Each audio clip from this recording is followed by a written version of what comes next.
Hey everyone, welcome to In the Abyss. I'm Rob Adams of the Actors Workshop, and I know it's been a long time since I've done a video, but I don't want to force my videos. I don't want to just do a video to do a video. I want to do it because it has some importance, or it's a good idea to pass on to my students or, the public, etc. So, it between working and doing all the things I do and not really having a new video to post, a lot of it is because all my students are back in person now and getting to see everybody. We can talk a lot more in person. These videos were originally made for when people were, at home during, the lockdowns last year, etc. So there's not a lot of stuff that I haven't covered in class that I before wanted to make sure my students were hearing. They're hearing it. But, it is summer and I am getting a lot of, the sales of the movies I like to buy coming up in my, coming up. And so I've done a purchase. So I'm kind of thinking about doing, excuse me, I got some pop-ups here on my computer. All right, so here we go.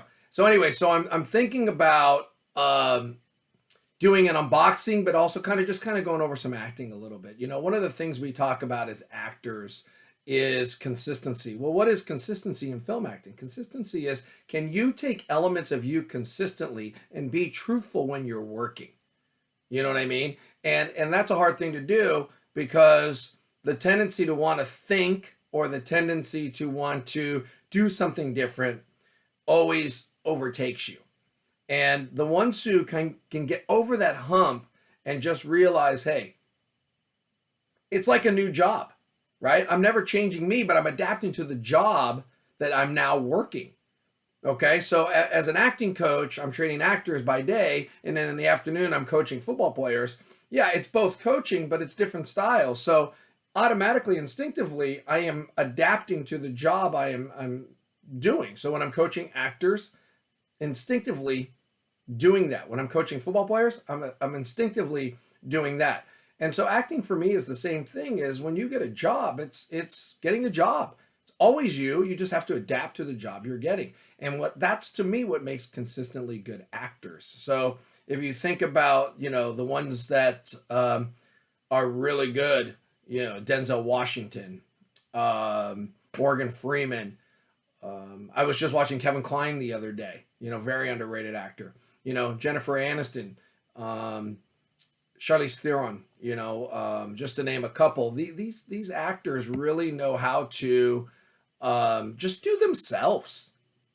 And if you can find a way to do yourself, which is meaning understanding yourself, understanding those kinds of things, and in doing those kinds of things, then you have a chance. And if you don't, it's going to be really tough, which kind of coincides with the movies I'm going to show you today.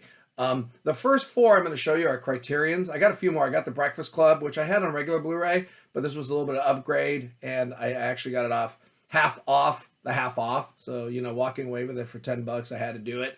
Fast Times at Ridgemont High. We all know the film. Had to do it. It was one of my favorite films growing up. And then these four. Nightmare Alley, starring Tyrone Power. Tyrone Power is, Zorro from the 40s. He is very consistently Tyrone Power. He did a lot of those, swashbuckler type pirate, type movies. This one's a little different for him. It's a film noir and it's kind of darker. But I'm a big fan. He's one of my favorite actors of the period. So it was a no-brainer for me to get this on the day it came out. Next up is History is Made at Night. This is starring Jean Arthur, who was one of the female starlets of the time. This is 1937. This is the first romantic comedy from back in the day, but not only that, from where they use a ship as the means of the location of where this is happening. And if you watch this movie, you'll see the romantic side of where Cameron got ideas of how to make Titanic. Not the sinking, not the ship, etc., but just some of the stuff with Rose and Jack you will see in this movie. So even though some of these actors or these directors or whatever, oh man, they're really good, or we really like their stuff, or whatever it may be, they get ideas from somewhere, and History is Made at Night is you'll see some elements there. Next up on the Criterion front is Rebecca. This is a Alfred Hitchcock film. It is his first one he made in America, and it stars Laurence Olivier and Joan Fontaine, Fontaine. This is a really good movie, and it really is the start to what you're going to see in later Hitchcock films. You know, we all know Psycho and The Birds and Vertigo, you know, Rear Window, but there's some early ones that are really good, and I've shown a few of them through different episodes, but this one I just got, and like I said, it's the first one made in America, and it's terrific. It's a must watch. Next up, just got it the other day, The Kid, Charlie Chaplin, 1921, 100 years. It's 100 years old. Charlie Chaplin was the master at creating a character, but at the same time, that character was him. Like when you see Chaplin without the famous, you know, what do they call it? The not the hobo, but the you know, the tramp. That was what it was. It was the tramp outfit. He kind of seems out of place. We almost see him more as the tramp than we do as a normal Charlie Chaplin. But what he does really well is, because they were silent films, at least the early ones, it was a behavior.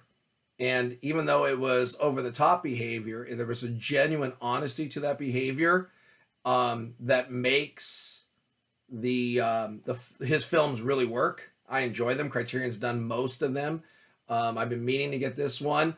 And by the way, The Kid is still alive today. The one who played the baby, not this kid, but the one who played the baby at the beginning of the movie is now like 103 years old or whatever. Pretty crazy. But this was a must for me. All right, so there's a couple of the Criterions. And once again, we were talking about consistency.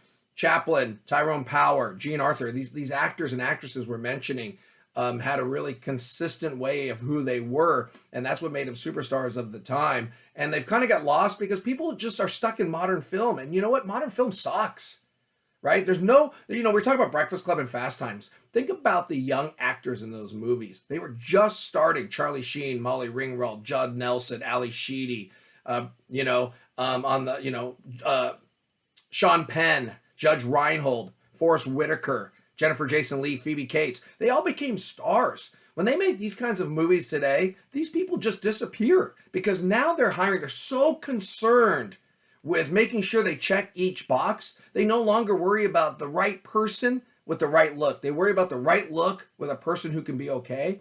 And sometimes you're going to get a good actor and that's going to kind of shine through and go through. But a lot of times you're not. And so you're getting these one-off movies and then they disappear. They're shit, right? But in the old days, they cast by who was right and the best person for the job. And that's why when you see a lot of these early movies, these people ended up becoming stars because they were who they were, right? And who you know, all of them just went on to do other things. And that is why consistency is so important. And we cannot miss out on getting really consistent what we do if we're going to give ourselves a chance. Okay, so the last sets I'm going to show you is I got 6 Kinos this time around. Sale just ended at the beginning of July.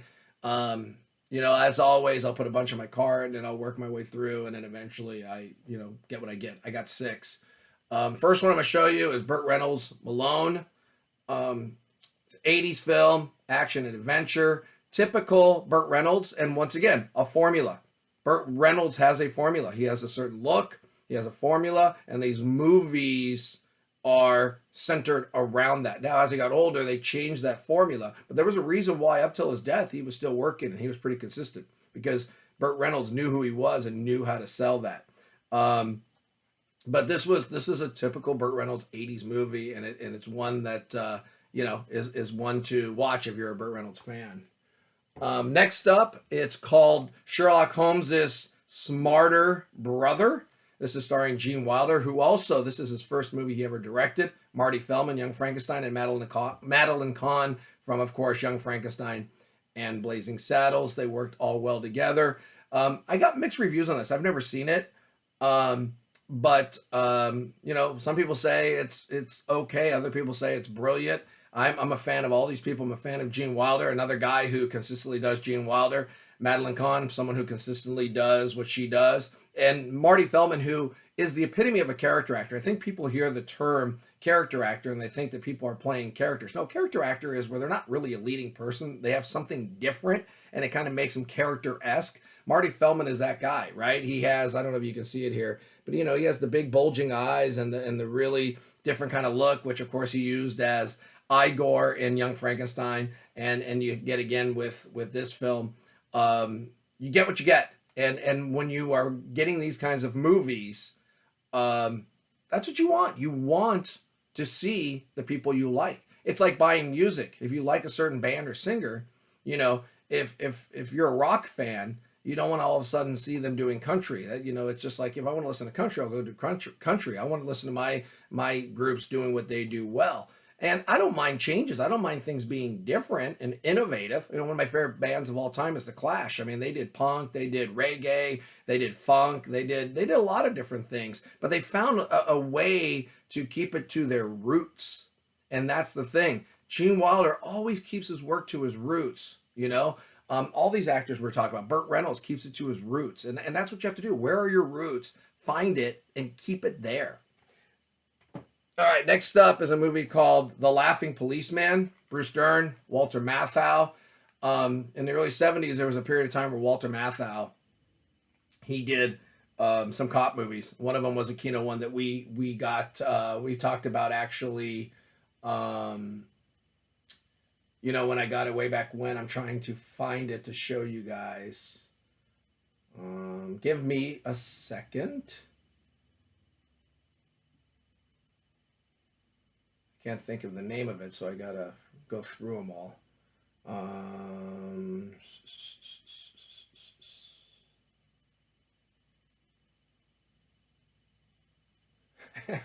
How can I not find the movie I'm looking for? Oh, here you go. All right. Sorry it took so long. Anyways, Charlie Varick, which was done by the same guy who did Dirty Harry. And here's another movie in San Francisco, a la Dirty Harry, cop film, chasing a serial killer. Really fits into the kind of theme that he did. And Walter Matthau has a formula, keeps that formula, and it's going to segue into the next movie I'm going to show you guys, which is Walter Matthau and Jack Lemmon in the front page. Now, this is the third version of this film.